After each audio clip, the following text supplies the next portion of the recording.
inshuti ya Yesu arukiye mu gituza cye asinziriye mu rukundo rw'Imana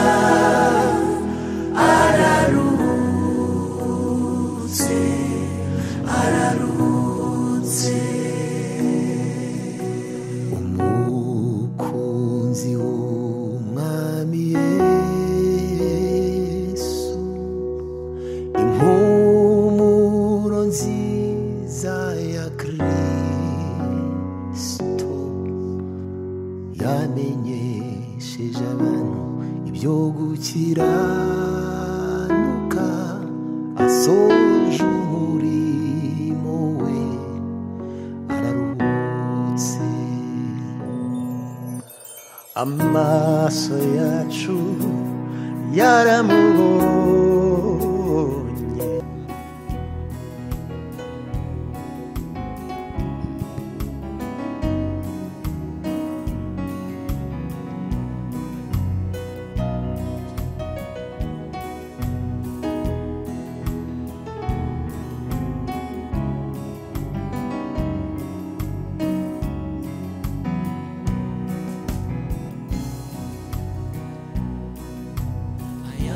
kuwa n'intambara n'ibibabaro mubona bidutunganiriza ubwiza buzahishurwa n'imyambaro tuzahingukana mu rurembo twambaye n'ibidutunganiriza kwemerwa n'Imana tukazagera mu rurembo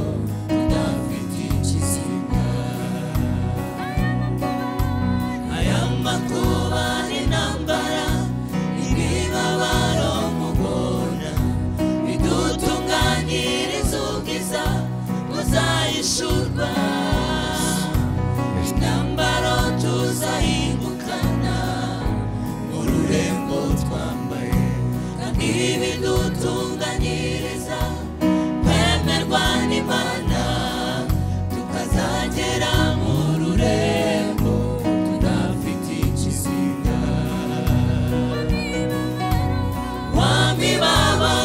wamibabaro we namenye kuri uru ruganda rudunganyiriza kwemerwa n'Imana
nzamwisuzuguza kugeza ku iherezo.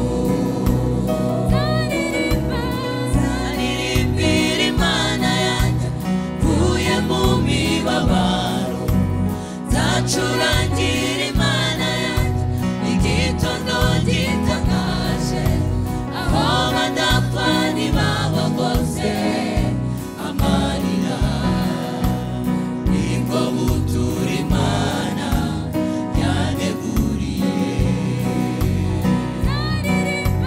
Nzaririmbira Imana yanjye mvuye mu mibabaro, nzacurangira Imana yanjye igitondo gitangaje, aho badapfa ntibabogose amarira, nibwo butura Imana yaneguriye.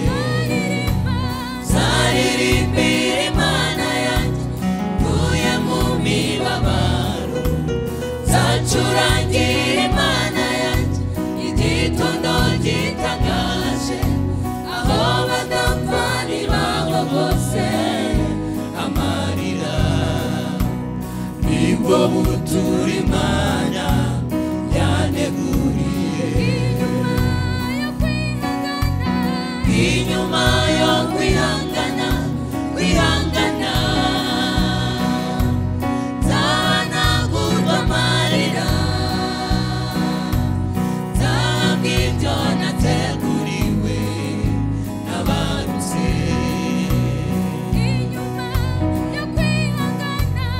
Inyuma yo kwihangana, kwihangana,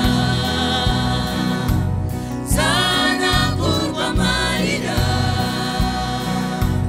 nzahabwa ibyo nateguriwe n'abaruze.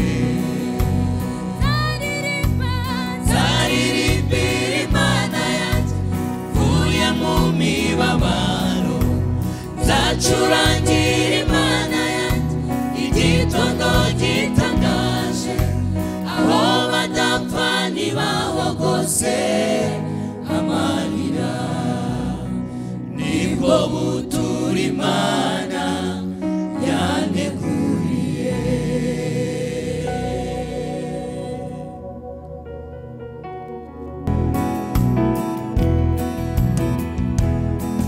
Hariho igihugu twenda gutahamo, tegereje gusa uwaducunguye, igitondo cyiza cyane gihoraho, kigiye gutambika turuke.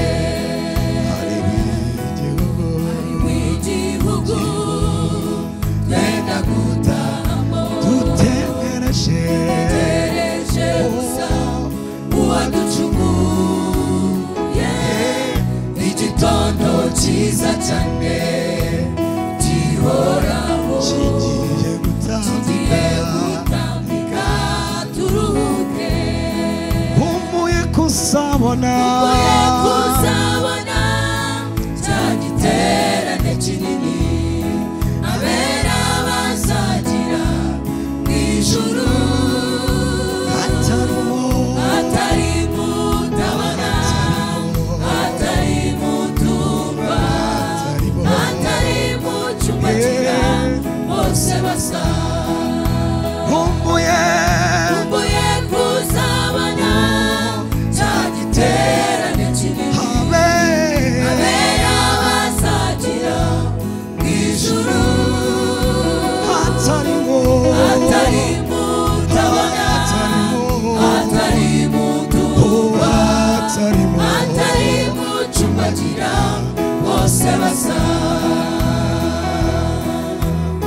nibwo tuzaririmba indirimbo ya Mose turirimbe umwana w'intama hariho igiterane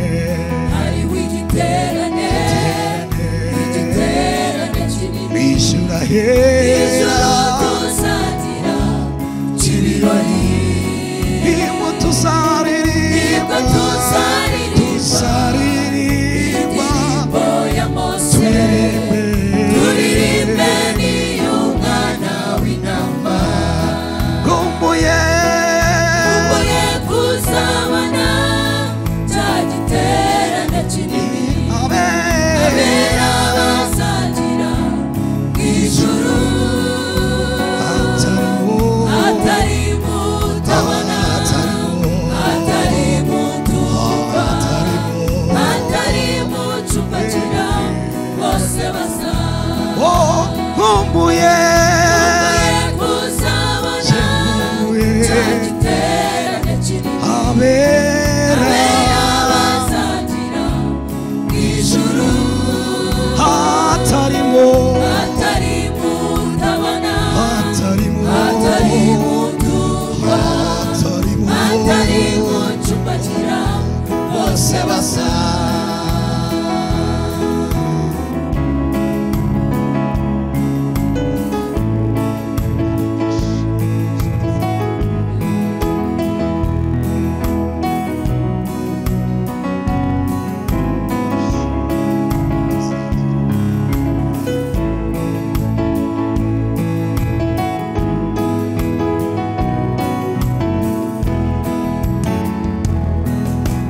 ibyishimo byinshi turi kumwe na Yesu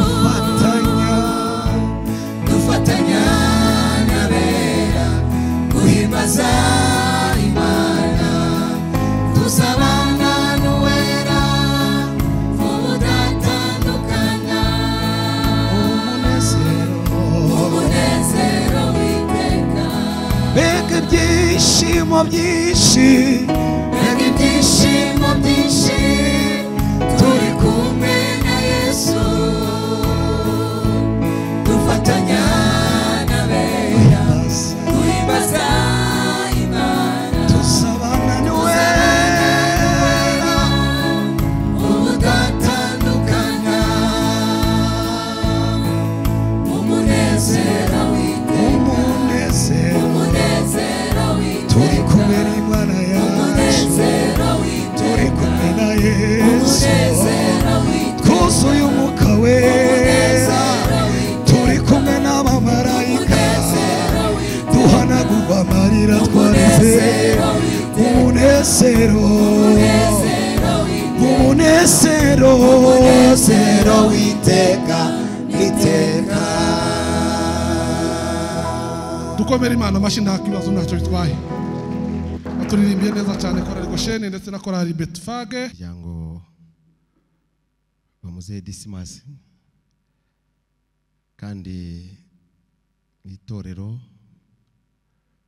mushumba David nk'umuyobozi hano araza kugira icyo avuga ku itorero ariko nanjye muze Dismas twarabanye igihe kitari gito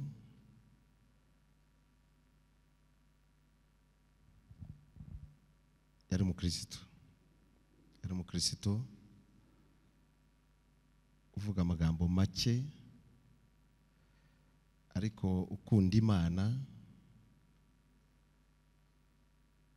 mu ntege nke ze yari afite agakora uko ashoboye kose kugira ngo agaragare mu bandi ko nawe ashaka gukorera Imana kandi yarabikoraga uko ashoboye yarabikoraga yari mu basaza twakunda kuganira ariko ukabona aramaramaje singiye kuvuga gutanga ubuhamya muraza kubwumva tugiye gusoma ijambo ry'Imana nkuko mubizi umuntu agira iminsi 3 hari umunsi wa mbere n'uw'amavuko uwo munsi w'amavuko umwana baramuterura gusa, abandi bakiziza bakishima mu izina rye, ariko we ntabyo abazi. Ndibuka kera muri Kongo twagiye ahantu tugiye kwishima ari munsi mukuru y'umwana wavutse, ndetse uwo munsi uwo mwana yari yanabatijwe. Murabyumva aho yabatirijwe, yari uruhinja, ariko mu birori twari turimo twagejeje nijoro cyane, nari ngira umusore, dutashe mu gitondo baraduhamagana ngo wa mwana yapfuye. Umubyeyi we yakomeje gusoma agatama, aryamye aramuryamira. Uwo twakoreye umunsi mukuru uyu munsi bwarakeye tujya kumushingura. Undi munsi mukuru umuntu agira ni umunsi wo gushingirwa, ni ubukwe. Uwo munsi niho umuntu aba hari live abireba, kandi aba ari umunsi we, ni umunsi we. Nayo mpamvu abantu bagerageza gusora amafaranga menshi uko ashoboye kose, n'abatayafite barayashakisha, abandi babona bibagoye bakanatoroka ubukwe bakabureka, kuko aravuga ati naza gukorwa n'isoni. Kubera iki? Kuko bashaka kugira ngo akore ibintu bidasanzwe. Umunsi wa gatatu ni uyu nguyu, ni umunsi umuntu agera igihe cyo kuva mu isi. Turaza kubasobanurira ni igihe ki umuntu ashobora kwita ko ari umunsi mukuru, ni igihe ki bashobora kubwira abantu ngo mwishime, ko mwarimu ari kuvuga hano kenshi ngo mukoma amashyi. Biterwa n'ibyazi n'uwo turi kuvuga hano uwo ari we. Turasoma ijambo ry'Imana mu gitabo cy'umuhanuzi Yesaya, ibice 26 ku murongo wa 19, haravuga ngo abawe bapfuye bazaba bazima, intumbi z'abantu banje zizazuka, ababa mu mukungugu umwe nimukanguke, muririmbe, kuko ikime cyawe kimeze nk'igitonda ku byatsi, kandi ubutaka buzajugunya abapfuye. Turasoma no mu rwandiko Paulo yandikiye Abatesalonike, ibice 4, dusome ku murongo waho wa 13 niho duhera. Haravuga ngo ariko bene data, nidushaka ko mutamenya iyo basinziriye, mutababara nka ba bandi badafite ibyiringiro. Ubwo twemeye yuko Yesu yapfuye akazuka, aba ariko twizera yuko Imana izazanana na Yesu abasinziriye muri we. Iki nicyo tubabwira tukibwirijwe n'ijambo ry'Imana, n'ijambo ry'umwami wacu, yuko twebwe abazaba bakiriho basigaye kugeza kukuzuka k'umwami, kuza k'umwami, tutazabanziriza na hato abasinziriye, kuko umwami ubwe azaza amanutse ava mu ijuru, aranguruye ijwi rirenga, hamwe n'ijwi rya marayika ukomeye, n'impanda y'Imana. Nuko abapfiriye muri Kristo nibo bazabanza kuzuka, maze natwe abazaba bakiriho basigaye duhere ko tujanwe nabo, tuzamuwe mu bicu gusanganira umwami mu kirere. Nuko rero tuzabana n'umwami iteka ryose. Nuko mumaranishe imibabaro kubwirana aya magambo. Haleluya.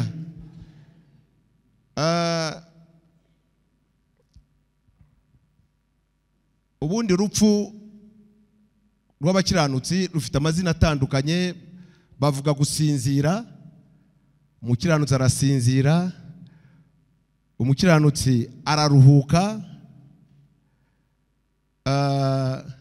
ikindi umukiranutsi bavuga ko yatabarutse. Ari amazina atandukanye bavuga ku mukiranutsi, ariko tugiye kuvuga ubwoko nka butatu bw'impfu. Uburyo ki abantu batandukanye tuvuga impfu zabo, tuvuge n'amaherezo yabo. Aricyo bita urupfu rusanzwe, mu gifaransa babita ngo ni mort naturelle. Urupfu rusanzwe twese turarusangiye, twese tuzarupfa ngurwo. Nirwo abantu bose ari abakristo, ari abakijijwe, ari abadakijijwe, urwo rupfu turarusangiye. Ndetse urwo ni physique, byitwa ko ari igihe esprit, umwuka atandukana n'umubiri. Icyo gihe umuntu bavuga ko yapfuye. Ibyo ni ibyacu twese. Ndetse ni naro rupfu Abeli igihe yicwaga na Kayini niko yapfuye. Ariko urundi rupfu rwa kabiri tugiye kuvuga ni urupfu spirituel, urupfu mu buryo bw'umwuka. Umuntu akaba nubwo yaba ahagaze ariko akaba yarapfuye. Bibiliya iravuga ngo nubu ugaragara ko uriho nyamara uri intumbi. Iri jambo ni igihe cy'umuntu yakwita ko ariho, ko yapfuye nyamara akagaragara mbere y'abandi ko akiriho. Ni cya gihe umuntu yitandukanyije n'Imana, umuntu utabana n'Imana, umuntu utemera Imana. Imbere y'Imana aba yarapfuye. Adamu na Eva bakimara gucumura, murabizi ko Bibiliya ivuga ko Imana ibabuza, ibiyanangiriza kurya ku cya giti. Yarababwiye ngo umunsi muzakiryaho no gupfa muzapfa. Barakiriye ariko ntibapfuye mu buryo physique, bakomeje kubaho. Ni naho twakomotse twese. Ariko mu buryo spirituel, mu buryo bw'umwuka, bari barapfuye kuko ntabwo bari bamaze kwitandukanya n'Imana, ndetse batangira no kwihisha. Ntibashoboraga guhinguka imbere y'Imana kuko Imana yaje kubashaka irababura. Urwo ni urupfu rubi cyane twita urupfu mu buryo bw'umwuka, kutabana n'Imana. Paulo yandikira Abefeso mu bice 2 yarabivuze, aravuga ngo namwe mwari mwarapfuye muzize ibyaha n'ibicumuro byanyu. Ubwo twitogo twapfuye kubera twari tukiri mu byaha. Umuntu ukiri mu byaha imbere y'Imana yarapfuye. Ariko yongeraho rindi jambo nshaka kugira ngo ndisome ryiza kandi ritandukanye n'ibindi. Riravuga ngo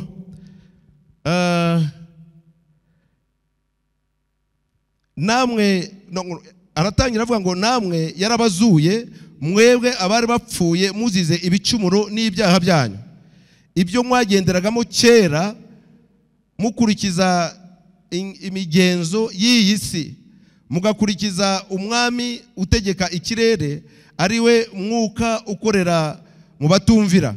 Kandi natwe twese twahoze muri bo dukurikiza ibya kamere yacu yifuza, tugakora ibyo kamere y'imitima byacu byishakira. Kandi ku bwa kavukire yacu twari abo kugirirwa umujinya nk'abandi bose,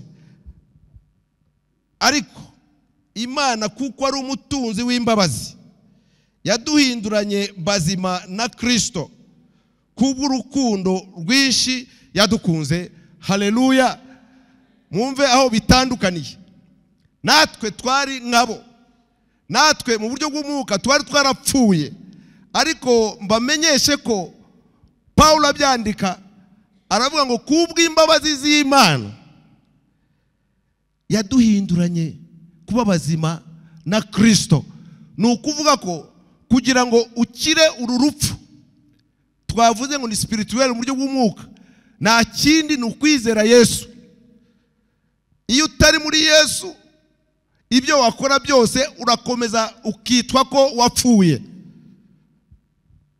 Ni nacyo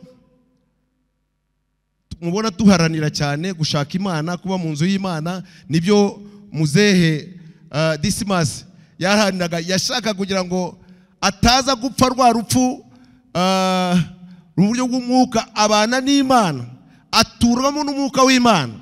Nabivuze hano rimwe babwira ni Adamu na Eva bamaze gucumura, icyabavuyemo mu Kigiriki bavuga ngo ni zoa, ni wa mwuka, presence y'Imana mu muntu. Iyo itarimo aba ari intumbi. Urwa gatatu rwo ni urw'iteka, ni urupfu rw'iteka. Uro nguro rwo ni ugupfa mu buryo bw'umubiri, ugapfa no mu buryo bw'umwuka, hanyuma amaherezo yawe ni Gehenoma, ni ukubabazwa iteka ryose. Uru ni urupfu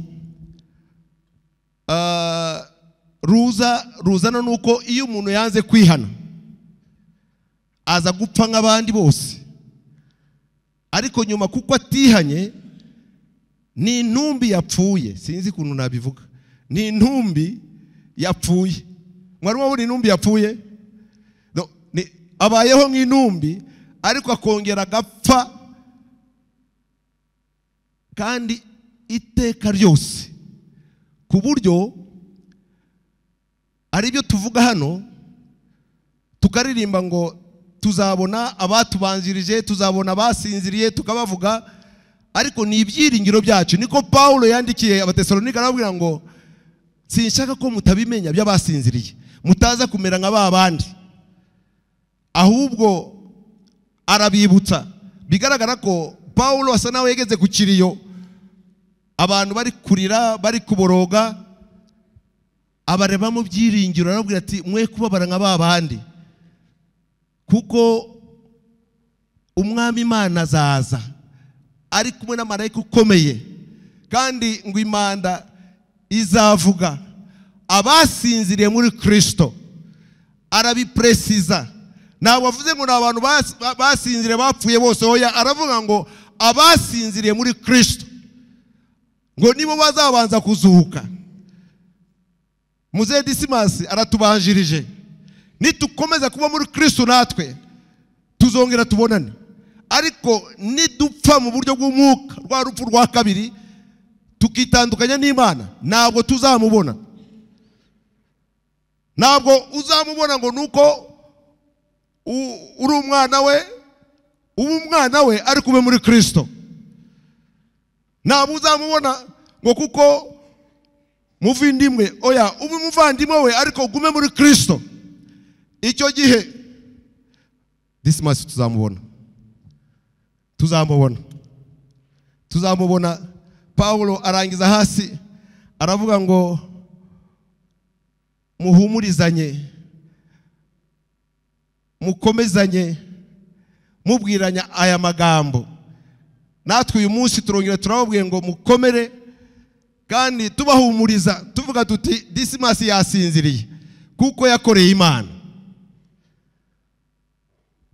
Hari abantu benshi bakunda kubivuga, kuko natwe twabaye mu isi, abo ya kamere ya kera twayigendeyemo. Natwe umuntu akicara akavuga ati no ku kiriyo gutya, iyo baganira ijambo ry'Imana gutya, abantu bagira ngo hiriya bakavuga ati se biriya bavuga se ari uwapfuye ngo agaruke abibabwire, se biriya ngo ni igipindi nje narakizwa navugaga ko nimpfa nzamera nk'ibuye nkabona ibuye mu muhanda navuga nuko nguko nzabaho niko numvaga ngavuga ni ngomba kunywa ngomba gusinda ngomba gukora ibyo nshaka kuko ibyo bavuga ngo abantu bazazuka ibyo ngibyo simbyemera ariko ibyo natekerezaga nibwira mu mutima wanjye ndashima Imana kuko nageze igihe mura na Kristo aramishurira ni nayo mpamvu umuntu waba hano akavuga ngo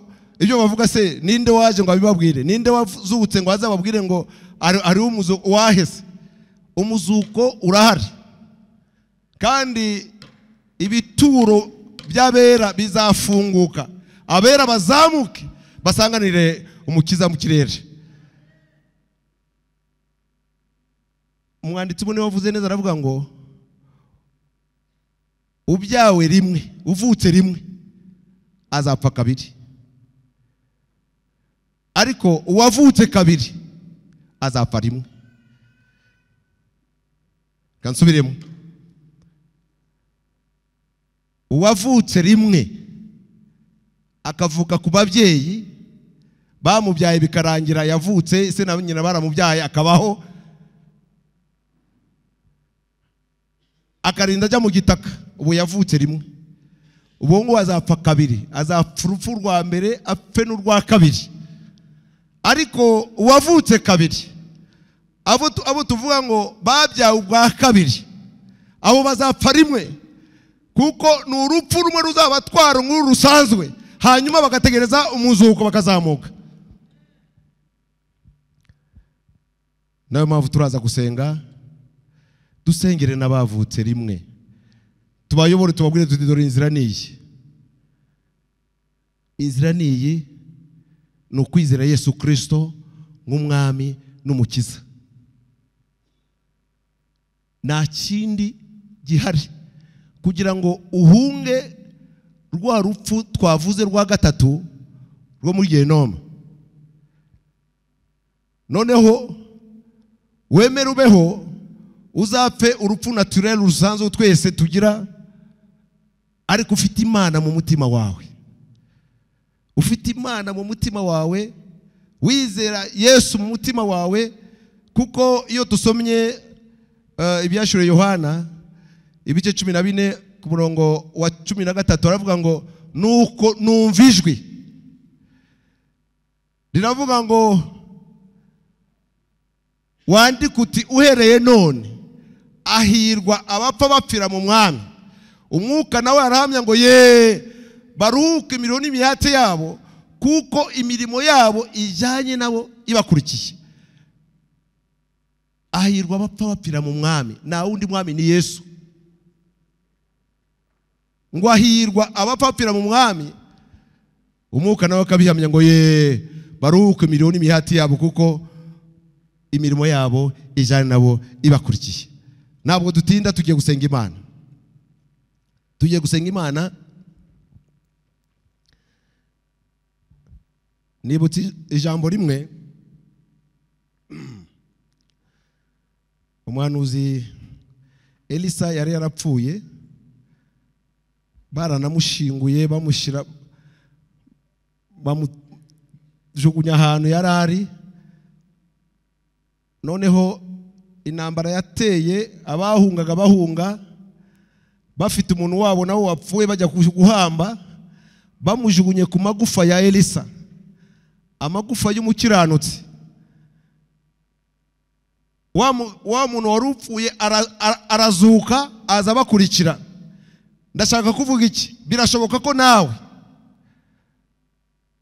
mu gusinzira muri urupfu rwa Muzehe Dismas nawe wahazukira wabera muzima nawe waba mu babandi basigaranye rwa rupfu rusanzwe la mort naturelle ya rwa rupfu kuko iyo wakiriye Yesu uba wimutse uba uhinduye imigendere yawe uhinduye uburyo ki nawe uzaba wanditse mu bana b'Imana ku buryo tutabara yuko nawe urabo kurimbuka ahubwo nawe imanda uzayumve reka dusenga Imana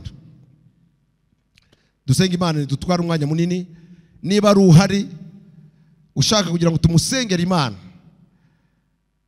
ndabizi umwuka w'Imana ajya aganiriza umuntu wese. Uzi urupfu rugutegereje urwarirwo, uzi urupfu ruzakujyana uyu munsi uraruzi, aho uhagaze urahazi. Niba ari umuntu binginge, niba ari umuntu ushaka kugira ngo uyu munsi nawe afate icyemezo avuga ati nanjye uyu munsi shaka guhindura. Iyo mvuze guhindura, simvuze guhindura idini, shaka kwakira uwo mwami n'umukiza abe muri nje.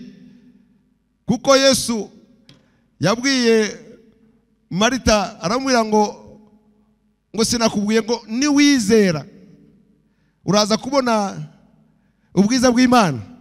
Kandi ageraho avuga ngo uwapfuye anyizeye azabaho kandi azazuka. Rero natwe kugira ngo tukubwire uwo mukiza, kugira ngo nawe nusinzira tuzavuge tuti uyu asinziriye mu mwami wacu, nawe imanda nivuga azazamuka. Naho ubundi bitabaye ibyo tuzaza twicare dukine amakarita. Kuko je numva no kutwerera umuntu amagambo meza, iki gihe tugezemo byabaye nka business. Umuntu wese bagira uyu munsi wa nimugoroba, umunsi ubanziriza kumushingura, byabaye hose ni common. Wagira ngo yabaye nk'itegeko, bagashaka amagambo yo kumuvugiraho meza, bagashaka amagambo yo kumutaka. Nukubiyita ngo baradoda bakamuvuga neza. Nkunda kubivuga cyane. Umugabo umwe muri Kongo ahantu yitwa Karehe, bari muri societe ihinga ikawa. Noneho umunsi yapfuye uwo mugabo, n'abakongomani mu rubizi buryo barira, barigaraguye bararira, umugore wararira, bashatse gushira kumanura umurambo. Umugore aravuga ati ndajana nawe munshiremo. Batangiye gutanga amagambo, umuntu wese akajya avuga ngo rwose twarakoranye, rwose yakwigendera, yari inshuti yanjye, yari umuntu mwiza. Ariko shefu wabo wari chef du personnel arabumvira, arabaza ngo mwarangije kuvuga mwese? Ngo arabaza ngo uwo muri kuvuga n'uyu, amutunga urutoki ngo n'uyu nguyu uyu. Abwira madamu we ngo rekeraho kurira, ceceka. Aramubaza ngo iyo nkovu iraha si wowe wagutemye? Niko ubu sapfuye ari nge uguhemba kubera ko twamwatse umushahara ku ngufu tukagabanya kabiri. Siyasizeme ukwezi gushe suwaje sinayaguha kukinyaguhaza. None murukurira ngo yari umuntu mwiza, yari umuntu mubi. Abantu bose ngo mbega umugome, ngo ngende umugome cyangwa n'uyu nguyu. Ibyabaye ubungubu byabaye system. Abantu bose uyu munsi ubanziriza gushingura umuntu bakora umugoroba, bakamutaka, bakamuvuga. Ariko reka mbabwize ukuri, icyo umuntu asinziranye nicyo azakangukana. Uko usinziye niko uzakanguka. Ariko aracyari amahirwe yo kugira ngo wongere wiyunge na Kristo. Aruhari kugira ngo tumusengere Imana uyu munsi, kuko tufite uwo butware uyu mugoroba. Unyura mu biruhije nshuti, n'iby'igihe gitoya ntibihoraho. Utambuke kugira ngo ucunguze uburyo mwete tuje kumva ubuhamya. Niba wabiteguye ukabona birashoboka gushikira abandi, yatambuka nawe yazane. Imana igumugisha, Imana ibahumugisha mwese barimo gutambuka. Gushigikirana muri iki gikorwa gikomeye ni byiza cyane. Yasezeranye kwizabana nawe no mu bihe nk'ibyo biruhije. N'ubwisezerano ryayo risa nkaho ritinda, ntabwo rizahera, jya uyizera. Ibyo unyuramo biruhije nshuti,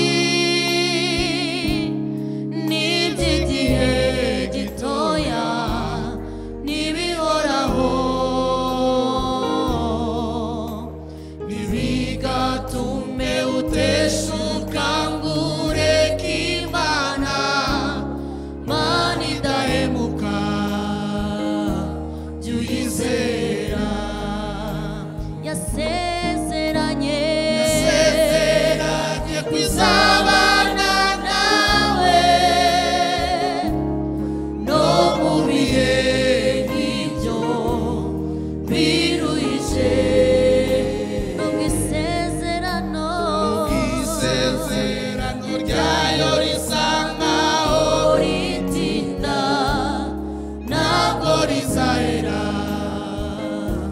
tuyizera nubwo isezerano ryayo risa nkaho ritinda ntabwo rizahera tuyizera biriho byinshi biracyariho munyabere dufatanye nabo nuko twicaye ibyatuma tuza imbere y'Imana dushima nubwo twaba tunyura mu bigeragezo hari byinshi byatuma dushima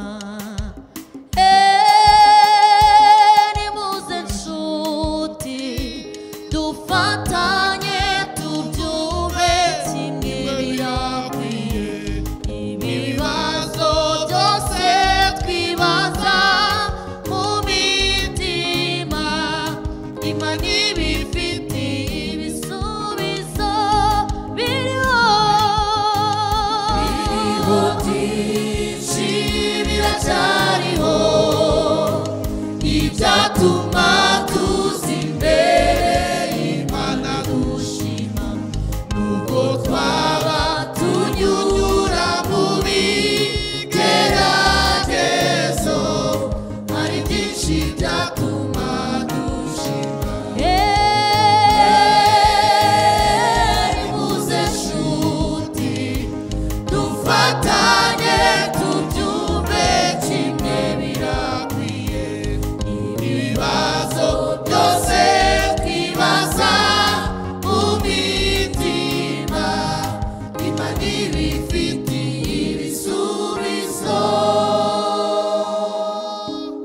amen Imana ibahe umugisha mwihangane dukoreshe igihe tuje kumva n'ubuhamya abavandimwe inshuti umuryango dukomeze gukomera no kwihangana kandi nkuko n'ubundi watuyoboye yakomeje abivuga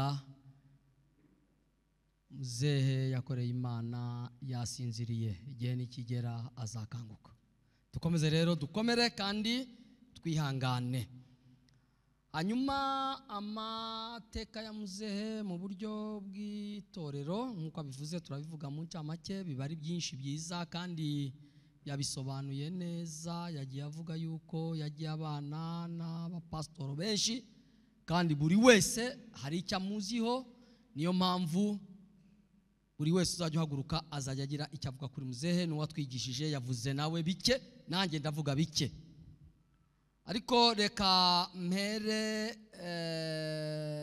muzehe akigera hano kuri iri torero ryacu rya CGM muzehe yageze hano muri iri torero mu mwaka w'1997 niho yahageze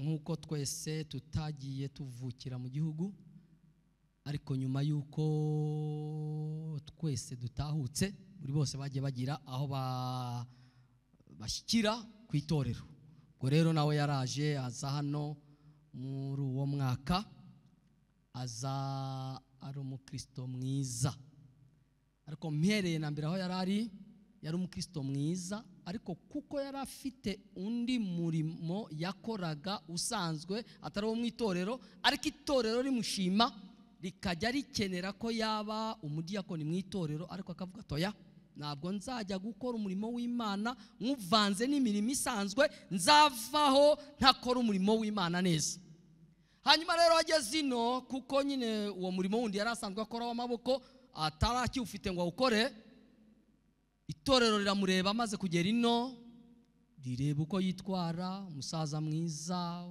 witonze w'inyangamugayo nk'uko babivuze hashize nk'imyaka 4 bamurobanurira kuba umudiyakoni ni ukuvuga mu 2001 bamurobanurira kuba umudiyakoni yabaye rero umudiyakoni mwiza nk'uko twari tuvuze no mu bukristo ataraba n'umudiyakoni yari mwiza n'ubundi hanyuma rero aba umudiyakoni w'itorero akora imirimo y'itorero neza nk'uko n'ubundi ijambo ry'Imana ribivuga. Amatugeze mu 2007 havuka hano umudugudu wabwirizaga mu rurimi rw'igiswahili. Uwo mudugudu witwaga Maendeleo. Mu barobanuriwe kujya mu uwo mudugudu ari abadiyakoni, nawe bamushyizemo. Nawe aza mu uwo mudugudu nyine w'igiswahili witwaga Maendeleo, wigishaga mu rurimi rw'igiswahili witwaga Maendeleo. Umurimo akomeza kuwukora neza. Niba ture ntabwo yahitangwaga, aba hari hakurya mu Rugunga akazinduka. Hari n'igihe yagira ngo yakererewe akaza saa 9, akagera mu rusengero azi ngo yaje yakererewe isaha yamurenganye, ariko akaza agasanga yahageze saa 9, akaguma mu rusengero asenga kugeza igihe abandi baza bakamusangamo. Yakundaga Imana, yakundaga umurimo w'Imana. Uwo mudugudu warakoze urakora kugeza igihe kiriya cyorezo cyateye cyaje, ariko noneho aho icyorezo kirangiriye uwo mudugudu ntiwongera gukora, ariko akomeza umurimo wo kuba umudiyakoni n'ubundi. Uko imbaraga zagendaga zibanye, ariko umurimo wo ntiyigeze awureka. Komeza gukunda umurimo uko ashobojwe mu mbaraga ze nke, uko ashobojwe akaza mu murimo. Zeyo wamuhaga amafaranga, kintu cya mbere kubanza kuvuga ngo amafaranga y'Icyacumi mbanze nyajyane. Yasanga umupasitoro mu rusengero akamubwira ati aya mafaranga n'ay'Icyacumi, bakamwereka aho ajya, cyangwa se umudiyakoni undi yaba hari akandikwa mu gitabo cyabigenewe, amafaranga akabikwa. Kandi muzehe koko yabikiranutsemo cyane mu minsi yiwe yose yo kubaho.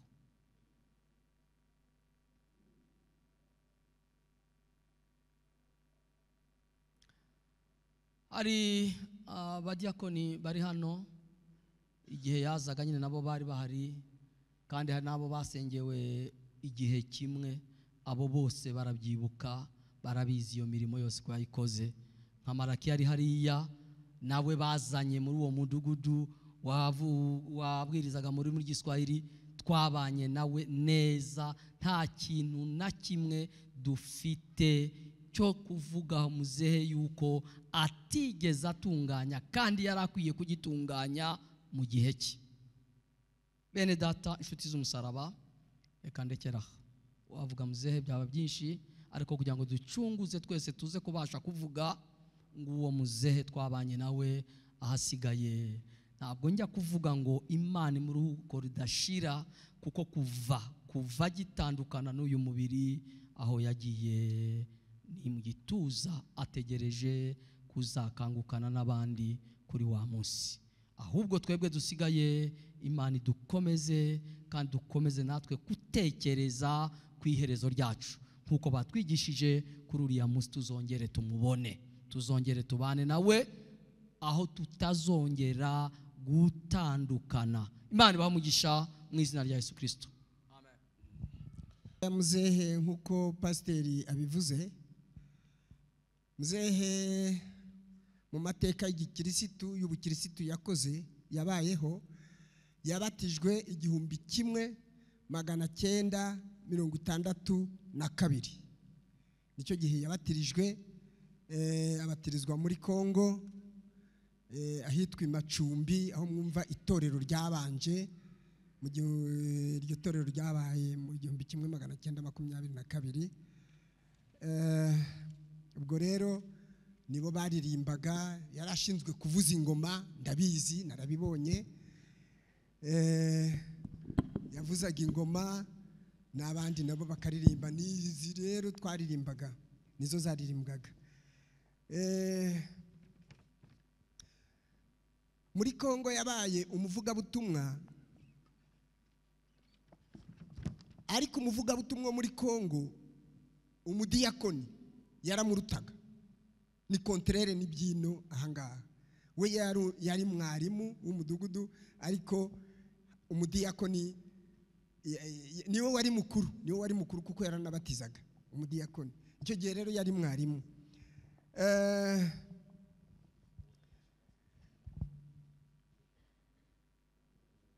Yakoze umurimo w'Imana igihe kirekire, yabaye na sekreteri w'itorero, aho Gakuba yabaga atari niwe wabikoraga. Nawe ni mugenzi we na Muzehe Dismas hariya, nawe arabizi cyane. Rero ndashaka kuvuga gato ku buhamya bwa Muzehe Dismas. Ni data wacu, ariko nakuze mbana nawe. Ntago nabaga kwa mama na papa, ahubwo nabagiwe. Ubwo rero Imana ishimwe kuko yabikoze kandi habwa icyubahiro. Yavutse 1942, avuka kuri papa na mama aribo basogokuru Kamanzi na Kamashara. Nibo babyeyi be. Bavutse ari abahungu 4 n'abakobwa 4, abahungu 5 n'abakobwa 4. Usigaye n'umwe, shangazi ni uri ahangaha muri uwo muryango wose. Hari abajyanywe n'intambara, ariko we aracyahari, turacyamubona mu muryango wo kwa sogokuru. Muzehe yize amashuri 6 abanza, ayiga ahitwa Imacumbi. Umuntu wigaga imyaka 6 yagombaga no kuba mwarimu. Uwa 6 primaire yagombaga kuba na mwarimu, ariko we arangije uwa 6 yakoze muri societe y'icyayi yitwa Teki aho ngaho, aho twari dutuye.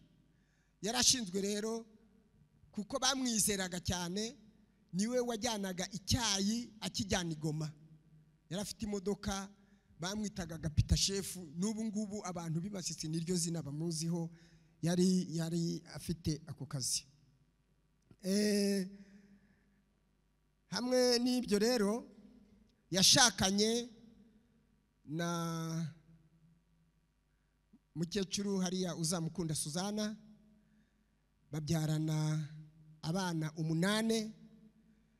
Umwe niwe watuvuyemo witwaga Tumaini, yaguye hakurya azize indwara ya tetanus. Asize nta mukobwa yabyaye, nta ninda yavuyemo. Nta ninda yavuyemo y'umuhungu y'umukobwa. Oya, yabyaye abahungu gusa singuriya ndi kumubeshyera, sinari mpari.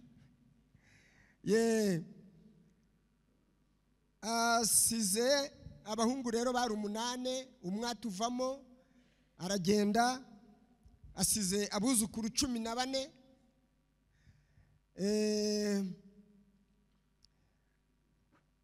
Yakoze rero nyine muri iyo societe, kandi Muzehe yageze muri Kongo 1960, avuye mu Rwanda. Nyine bari kubirukankaho igihe bari gutwika, aza muri Kongo.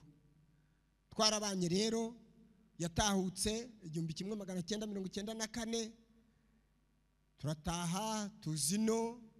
We aba ino i Kigali, yabaye ni Musanze, yabaye no mu Mutara, Nyagata za Karama, niho yabaye. Ikarama haramunaniye, aza Musanze intambara n'ubundi y'abacengezi irahadukura nibwo yaje ino ari byo pasiteri yavuze.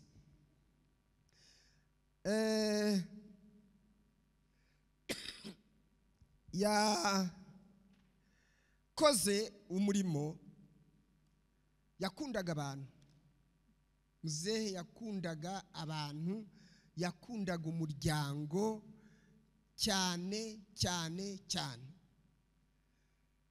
yakundaga itorero cyane. Sinzi niba mura twemerera, hari indirimbo yajyaga aririmba kandi ajya gutaha yaratubwiye ngo tuzayiririmbe. Sinzi niba turayiririmba nyuma cyangwa twayiririmba ubu ngubu nkavirayo nyuma. Twayiririmba nyuma nta kibazo, reka basoze. Urakoze cyane, ndashoje. Atabarutse rero afite imyaka 83. Yarageze igihe cyo kubona abuzukuru n'abuzukuruza, ariko igihe cyari iki. Muzehe yarababaye kuko papa nawe yagiye mu kwa munane, tariki 3 z'ukwa munane, ntabwo yigeze ahagera, ariko yarababaye cyane bikomeye. Nibuka ko pasiteri Sebuhoro niwe waje aramubwira ati mbese uzi byabaye, uza amakuru mashya? Ati amakuru mashya buriya mukuru wanjye yagiye.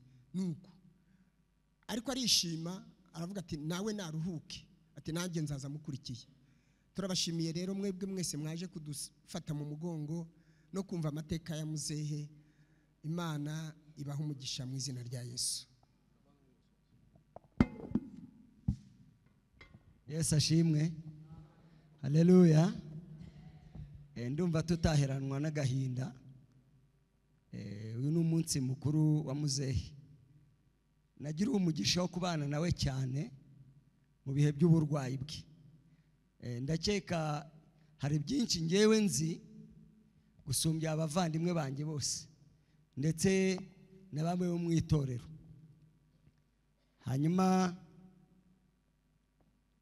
ntabwo twabura icyo tuvuga kuko yarabitubwiye byinshi. Nagerageje gufata umwanya wo kwandika, muba hafi cyane. Reka rero kujyana abatindira, wenda mpere nko muri 2022. 2022 muzehe yagiye mu bitaro. Benshi murabizi, mwaradusuye kwa muganga. Hanyuma tugeze mu bitaro i Nyamirambo, muzehe igitanda twari turyamyeho, iburyo hari umwe, ibumoso hari undi. Ntiyavugaga, ariko ngewe yaramvugishaga.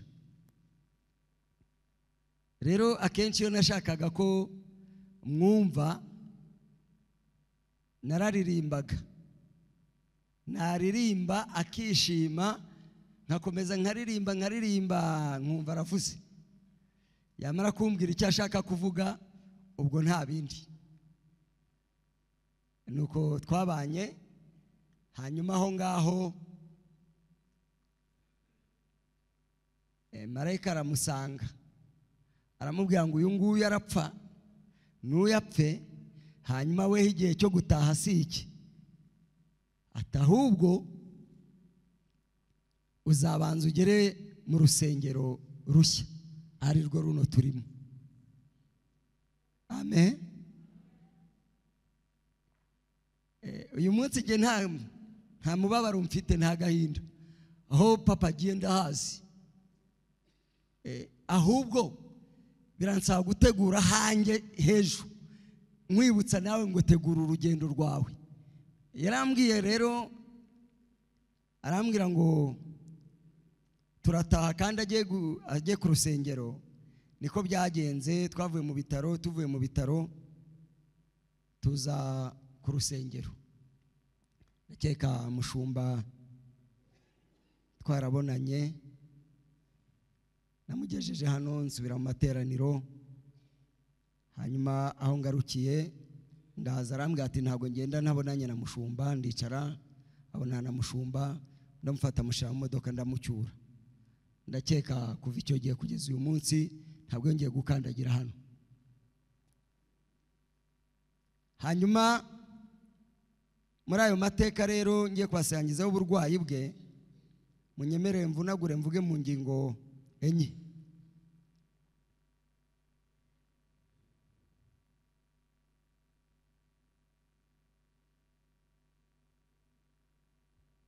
Muzehe yarabanje arambwira ngo nzabanze nshimire itorero, ubuyobozi bw'itorero n'abakristo muri rusange.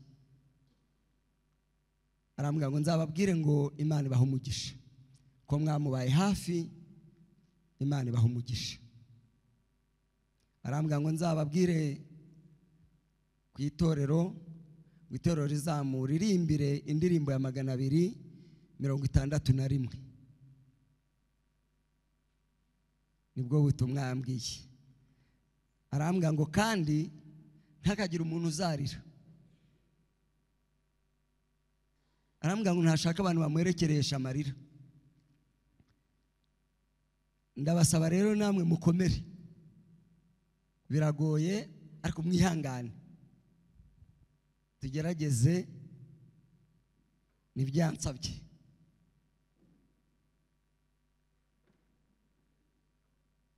Ingingo ya kabiri,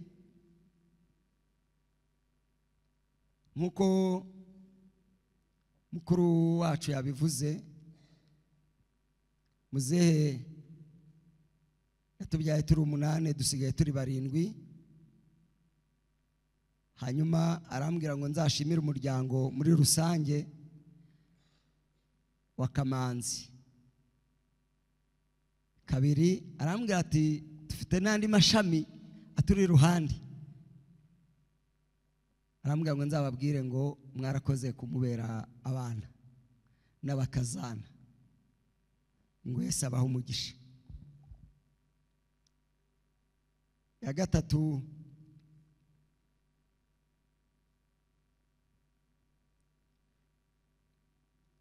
niyo ndirimbo nayibabwiye y'itorero ya 261. Hanyuma kugira nsoze, ndasaba umuryango wacu wegera imbere turirimbe indirimbo yambwiye. Zari ebyiri mu ndirimbo z'igiswahili, yakundaga indirimbo z'igiswahili cyane. Hanyuma n'abazi igiswahili muradufasha mu nyimbo za wokovu. Yambwiye indirimbo ebyiri, ndabinginze turirimbe imwe, hanyuma indi tuzayiririmba ejo kugira ducunguze uburyo umwete. Reka tubanze twakire mukecuru, dukurikiranye turaza kubaha indirimbo tuyiririmbe kandi tuhita tunasoza. Mukecuru natambuke, hanyuma rero dukurikize n'ubundi na shangazi na mushikiwe kakuze. Mukecuru reka atambuke na kakuze aramukurikira. Iyo ndirimbo turaza kuyisoreza rwose twayemeye. Haleluya.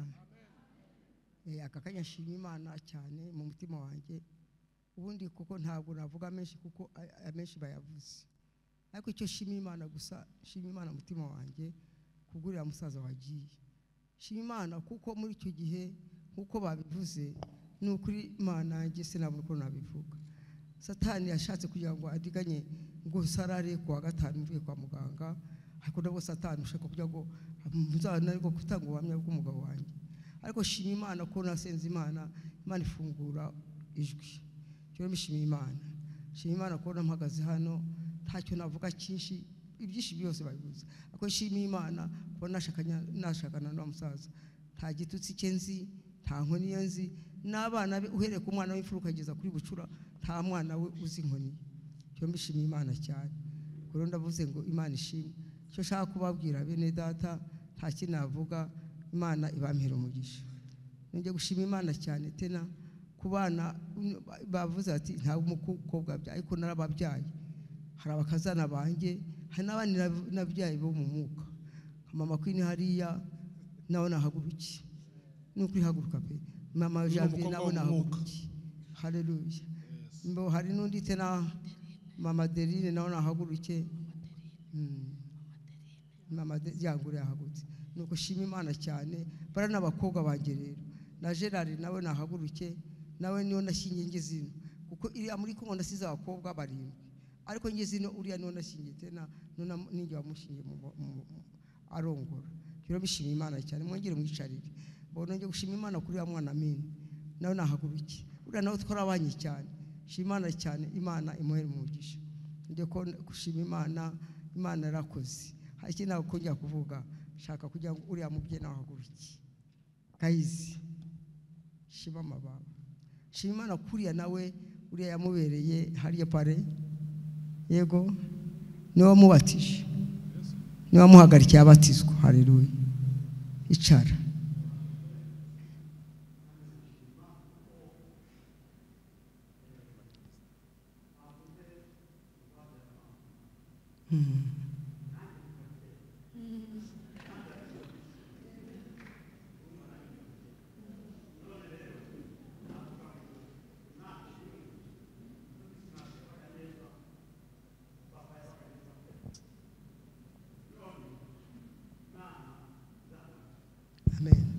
Imana cyane nasamwe nawe nahaguruke n'umufasha we uriya n'umwana wanjye nawe ntabwo mumuzi se haleluya shimana rero kubwo kubona nawe nibicarire Imana ibahumugisha kuko icyo nashimiraga Imana nicyo Imana iduhere mu gishabo amen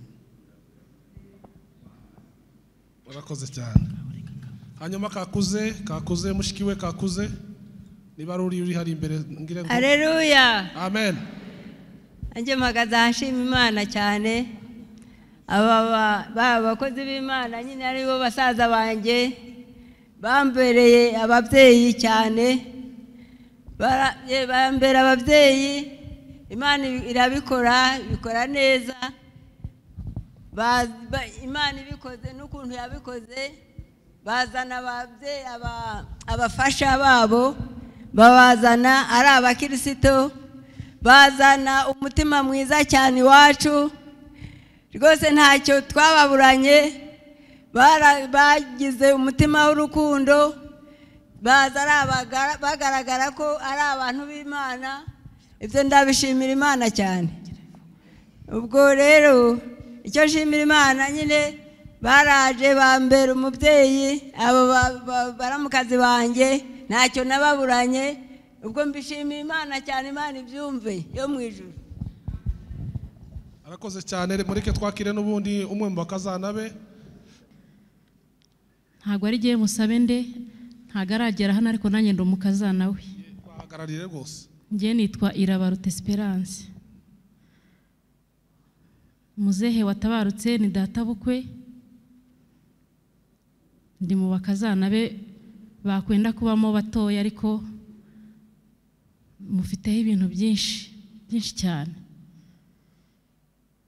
hari ikintu nshimira Imana gikomeye mu minsi ishize itari myinshi mu kwa 9 twagiye kumusezera nk'abakazana yari yapfushije mukuru we akunda turavuga ngo reka tujye kumufata mu mugongo nk'abana be tumuha urukundo atubonye aratungurwa amarangamutima aranga ararira turarira tumuririmbira akaririmbo akavuga ngo turagukunda mubyeyi tumuryamaho tumwiteteshaho arishima numva mbishimira Imana hari ukuntu abantu bapanga ibintu ntibabikore ukazasigarana ikintu ku mutima ndumva mbishimiye Imana mu myaka tubanye nawe ni umuntu ugira urukundo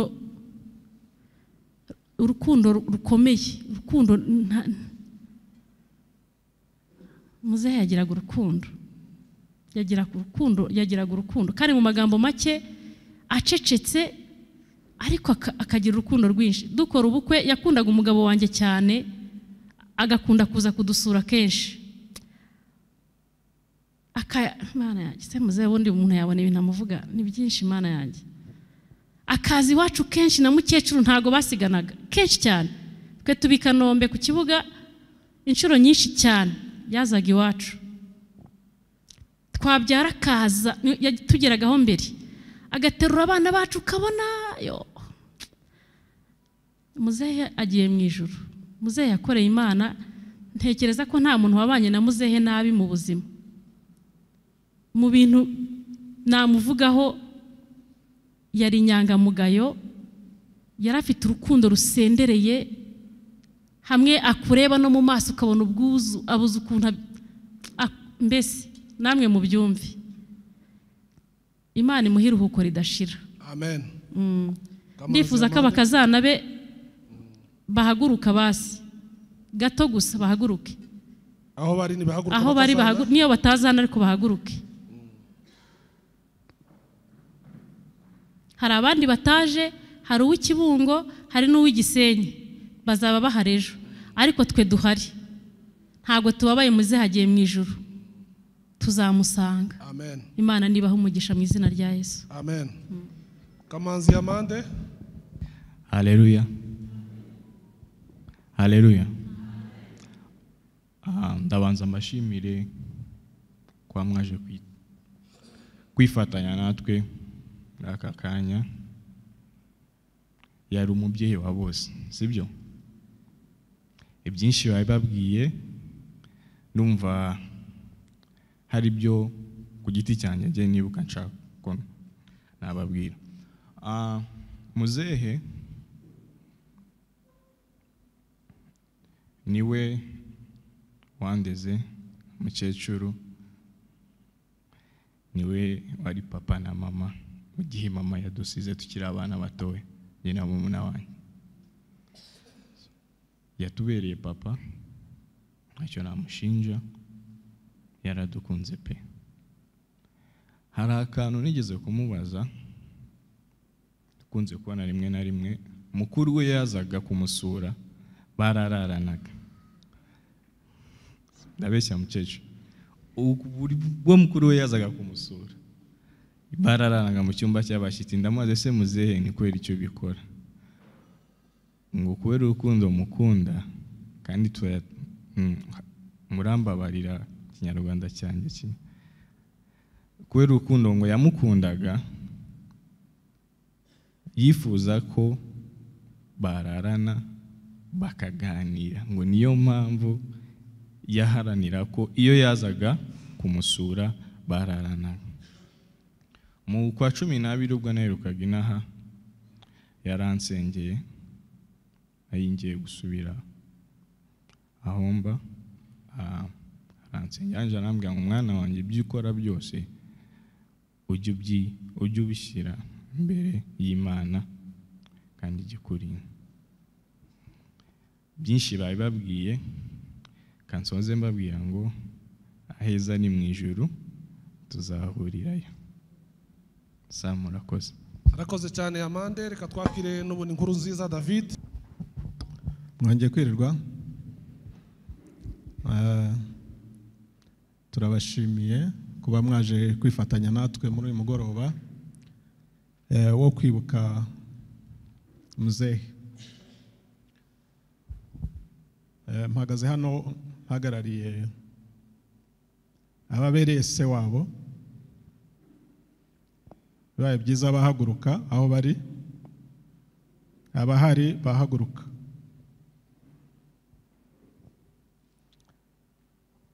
Murakoze cyane, mwicare. Ntago ari nge mukuru nubwo ari nge uhagaze hano, ariko nge wabaye ubahagarariye. Bangira icyo cyizere. Ntago ndi bubatindire, ariko muzehe ubuzima bwe nabushingiye muri ziriya mbuto 9 z'umwuka yarazikwije zose. Muzehe yagiraga urukundo, yakundaga abantu ku rwego rwo hejuru.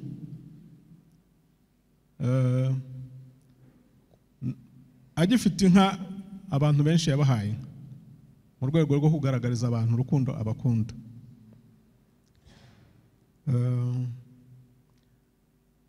Muri make nicyo namuvugaho. Urukundo yari afite, ngewe mufiteho umwihariko. Umunsi umwe twavutse turi abana 2 mu muryango. Umwe yavutse mu gitondo, nge mvuka nimugoroba. Yagiye kugura ingobyi yo guhekamwe umwana, iyanjye niyo mukuru wanjye.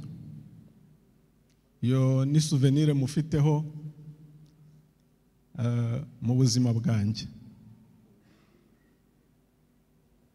Rero nubwo agenza n'umufitiye umwenda, ari umwana wanjye ariga, yahoraga ambwira ngo ndashaka kujya kureba muzehe atarapfa. Ikintu cyambabaje nuko yagiye atagiye kumureba, ariko n'umwenda w'urukundo yari afite.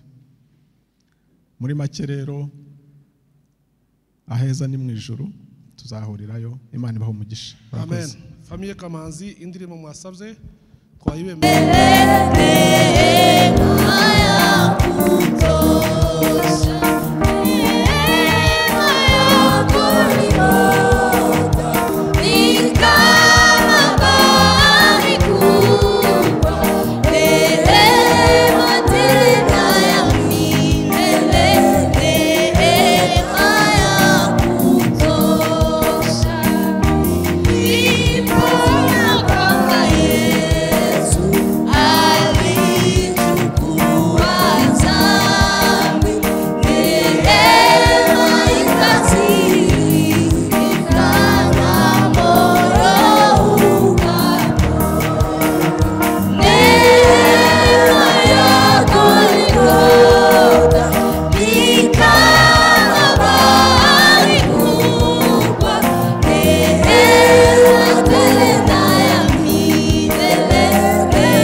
Dia